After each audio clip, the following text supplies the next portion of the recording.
Assalamualaikum warahmatullahi wabarakatuh.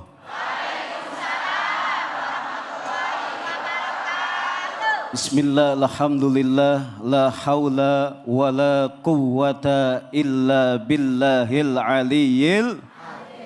Alhamdulillah, puji syukur kita panjatkan kehadirat Allah Subhanahu wa taala. Salawat serta salam senantiasa terlimpah tercurah kepada junjungan Nabi kita, Nabi besar Muhammad sallallahu alaihi wasallam. Yang saya hormati dan muliakan host kita Bapak Ustadz David Kholik dan juga para pemirsa Cahaya Hati Indonesia iNews TV serta bapak-bapak, ibu-ibu yang hadir pada hari ini. Mudah-mudahan kita semua dimuliakan oleh Allah Subhanahu wa taala. Amin ya rabbal alamin. Bu. Ya. Bu. Kita hidup di muka bumi ini, alangkah bisa tenangnya kehidupan kita manakala kita bebas dari hutang. Betul? Kita tidak menjamin seseorang yang memiliki mobil yang mewah, turun dari kendaraan yang mewah, rumahnya begitu sangat bagusnya, kita belum yakin saat sekarang ini apakah yang semua mereka miliki itu bebas dari hutang ya. Betul? Siapa tahu masih kredit, betul nggak? Kenapa? Jangankan mereka yang orang yang kaya, kita saja termasuk ibu-ibu pengajian, jilbabnya masih ngutang. Ada nggak yang kayak gitu? Ada nggak yang kayak gitu? Ada. Kenapa? Zaman sekarang ini begitu sangat mudahnya untuk minjem, betul nggak?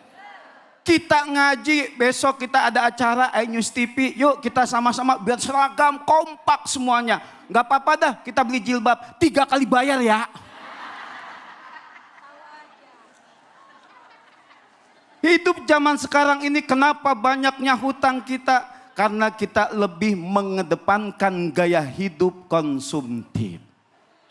Tapi kalau seandainya kita hidup saat sekarang ini lebih mengutamakan kebutuhan kita, apapun yang kita miliki saat sekarang ini, kita bersyukur kepada Allah Subhanahu wa taala, kita menerima dalam keadaan yang baik. Alhamdulillah.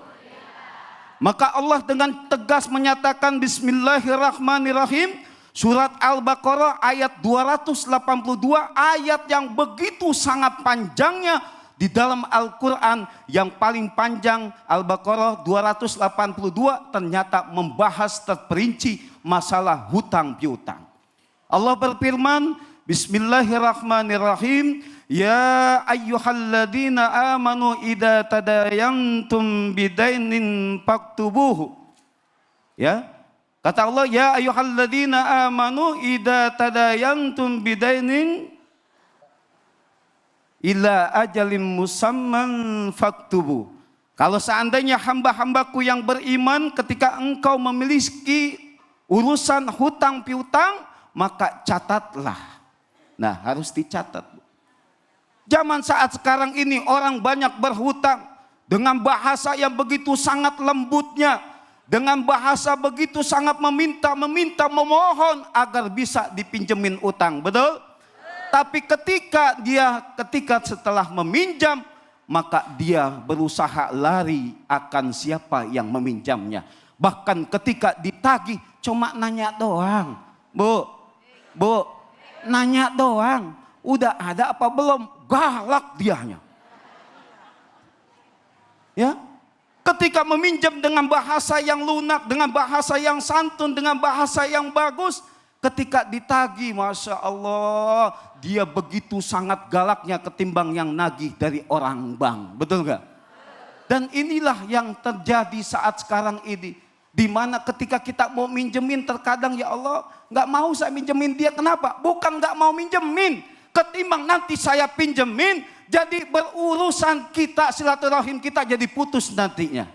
Betul nggak? Berapa banyak kita minjamkan uang, saya tahu mereka tidak mampu untuk bisa membayarnya. Yang kita pinjamkan adalah kita niatkan untuk sedekah. Contoh nih, contoh. Ada yang mau minjem 2 juta.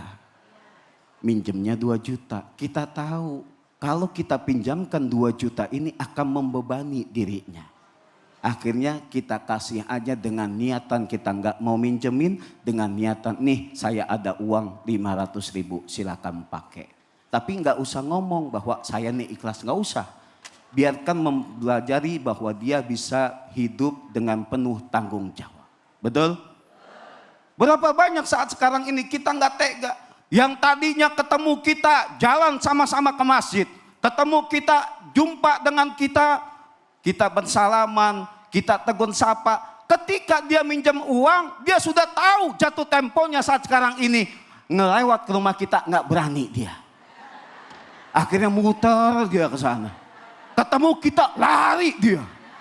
Padahal kita nggak ada niat mau nagih, betul nggak? Tapi kenapa dengan hutang ini membuat dirinya itu serba susah, serba sulit. Bahkan ketika dia berjanji akan hutang, di sanalah ketika dia tidak berusaha untuk mengembalikan itu, sampai kapanpun Allah tidak memberikan keluasaan untuk dapat membayar hutang.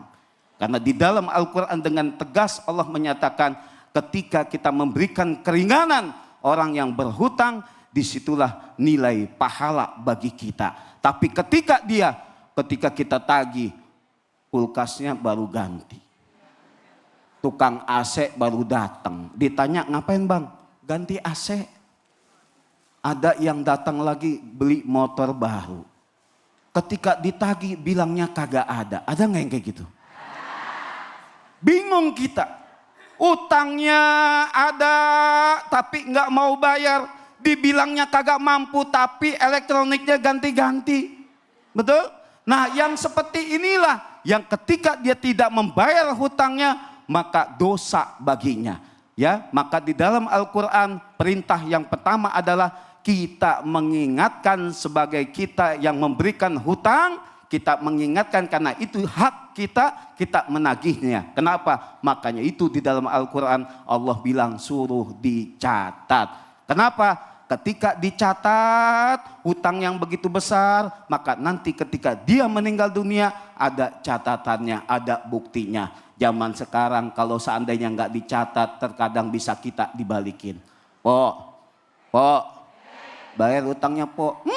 Kapan saya punya hutang? Perasaan saya nggak punya hutang, mana buktinya? Kita nggak ada catatannya, nangis kita. Betul nggak? Sungguh tega dirimu. Giliran butuh datang ke saya, giliran dipinjemin seakan-akan dia tidak mau mengakui bahwa dia punya hutang. Itu yang pertama, tagih. Yang kedua, di dalam Al-Quran memberikan keringanan. Kita tangguhkan, ya sudah nanti kapan ada silakan dibayar. Yang kedua perintah Allah di dalam Al-Quran. Yang ketiga perintah Allah di dalam Al-Quran, sudah kita lihat orangnya habis sakit dia, keluarganya juga ekonominya susah, nggak ada kemampuan untuk membayar. Kita tahu itu semua, kata Allah, wa antasaddaqu khairul lakum in kuntum ta'lamun. Kalau kamu sedekahin itu semua, lunasin itu, anggap lunas hutangnya, maka itu lebih baik kata Allah Subhanahu wa taala. Alhamdulillah. Tapi yang punya hutang nggak boleh keseringan baca ayat itu. Nanti pas ditagih hutangnya, wa anta saddaqu khairul lakum. Kalau kamu sedekahin, lunasin hutang saya, maka lebih baik bagimu. Ini bahaya kayak begitu ya.